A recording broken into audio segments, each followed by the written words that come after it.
నమస్తే బ్రో, మీ పేరు? శశి. ఏం చేస్తుంటారు మీరు?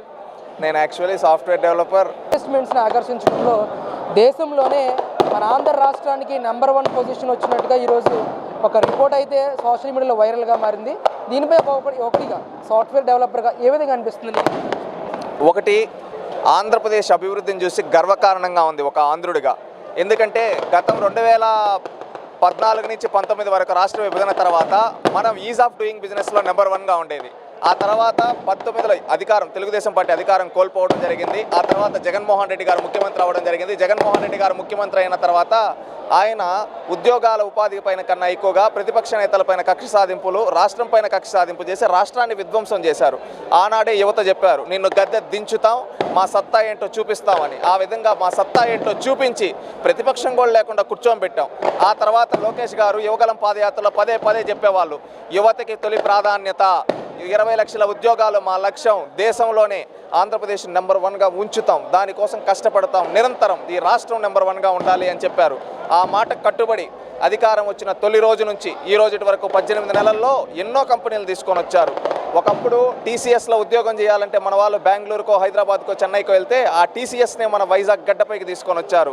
అదేవిధంగా కాగ్నిజెంట్ని ఆయన పుట్టినరోజు రోజు, ఎవరైనా పుట్టినరోజు అంటే పండగలా చేసుకుంటారు, కానీ ఆ రోజు నా పుట్టినరోజు నాకు ముఖ్యం కాదు, నా రాష్ట్రంలో నన్ను నమ్మి గెలిపించిన యువత కోసం నేను కంపెనీ తేవాలని ఆ రోజు కాగ్నిజెంట్తో మాట్లాడాడు. ఆ కాగ్నిజెంట్ ఈరోజు వైజాగ్లో స్టార్ట్ అవుతుంది. ఈ 2 కంపెనీల ద్వారానే దాదాపుగా 30,000 పైగా ఉద్యోగాలు వస్తూ ఉన్నాయి. ఇదే కాకుండా మనం ఏదన్నా కావాలంటే దేంట్లో కొడతాం, గూగుల్ని కొడతాం, గూగుల్ చెప్పు అని. అలాంటి గూగుల్ డేటా సెంటర్ని మన వైజాగ్కి తీసుకొని వచ్చి మన సత్తా ఏంటో ప్రపంచానికి చూపించారు లోకేష్ గారు, చంద్రబాబు నాయుడు గారు. ఈ విధంగా ఎన్నో పరిశ్రమలు రావడం వల్ల ఈరోజు ఆంధ్రప్రదేశ్ అనేది దేశంలోనే అత్యధిక పెట్టుబడులను ఆకర్షించిన రాష్ట్రంగా ఉంది.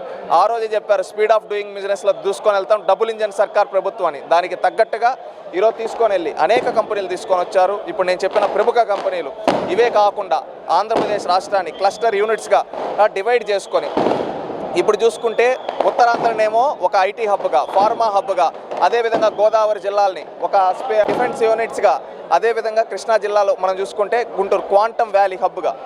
ఈరోజు మనం దేశంలో, ప్రపంచంలో ఎక్కడ చూసుకున్నా సిలికాన్ వ్యాలీ అంటాం, అది అమెరికాలో ఉంది. అవి ఐటీ స్టార్టప్స్కి దీనికి మనం చూస్తూ ఉంటాం. అలాంటిది ఒక క్వాంటమ్ వ్యాలీ ఈ ప్రపంచంలోనే తొలిసారి స్టార్ట్ అవుతుందంటే అది మన అమరావతిలో స్టార్ట్ అవుతూ ఉంది. అదేవిధంగా మనం చూసుకుంటే ఒక తిరుపతి, రాయలసీమ సైడు, అనంతపురం వీటిలో ఒక ఎలక్ట్రానిక్, ఒక ఆటోమొబైల్, ఈ విధమైన హబ్బులుగా తయారు చేసి ముందుకు తీసుకొని వెళ్తూ ఉన్నారు. ఇవన్నీ అన్ని రంగాల్లో ఒక లక్ష్యాలతో పెట్టుకొని వెళ్ళడం వల్ల ఈరోజు రాష్ట్రం అనేది ముందుకెళ్తూ ఉంది. ఈరోజు ఒక ఆంధ్రుడిగా గర్వపడుతున్న, ఒకప్పుడు ఎక్కడో అధోగతి పాలైపోతున్న ఆంధ్రప్రదేశ్ రాష్ట్రం ఈరోజు అభివృద్ధిలో దూసుకుపోతుంది. ఒకప్పుడు విధ్వంసమైన రాష్ట్రం ఈరోజు వికాసం వైపు దూసుకెళ్తూ ఉంది. ఒకప్పుడు ఆర్థిక ఉగ్రవాది చేతిలో ఉన్న రాష్ట్రం ఈరోజు ప్రగతి పదంలో నడిపించే నాయకుల చేతిలో ఉన్నందుకు గర్వపడుతున్నాం. ఇన్ని కంపెనీలు రావడం నిజంగా ఒక ఆంధ్రుడిగా నిజంగా గర్వకారణంగా ఉంది.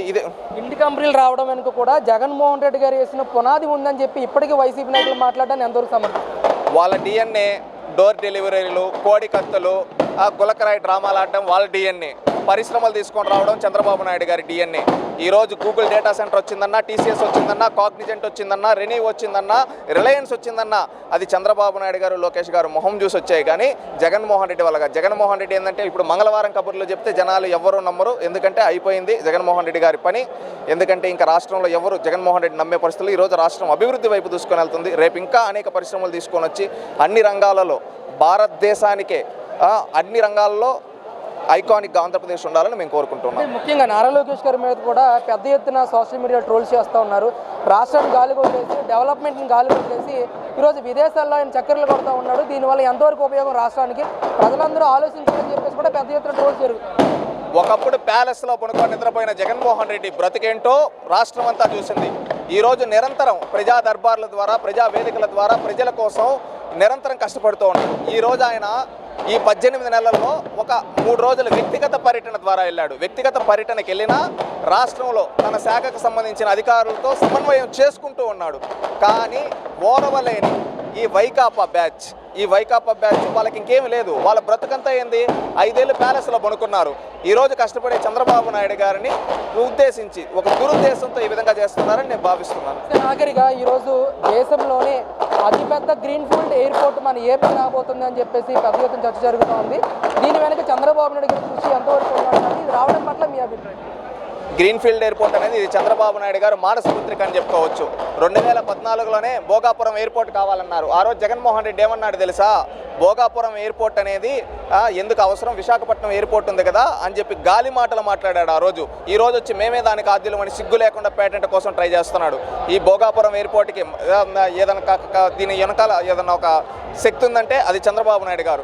మళ్ళీ ఇప్పుడు ప్రభుత్వం వచ్చిన తర్వాత కేంద్రంలో పౌర విమాన శాఖ మన చేతిలో ఉంది. మనం ఇంకా పరుగులు పెట్టించాలని రామ్మోహన్ నాయుడు గారిని పదే పదే పంపిస్తూ రివ్యూలు చేస్తూ ఈరోజు కళ సాకారం చేయాలి. ఆ రోజు శంషాబాద్ ఎయిర్పోర్ట్ అంటే ఏ విధంగా గేలి చేశారో ఈరోజు భోగాపురం ఎయిర్పోర్ట్ గురించి కూడా అదే విధంగా గేలి చేశారు. కానీ ఈరోజు భోగాపురం గ్రీన్ఫీల్డ్ ఎయిర్పోర్టు ఒక దేశానికి ఐకానిక్గా మారబోతూ ఉంది.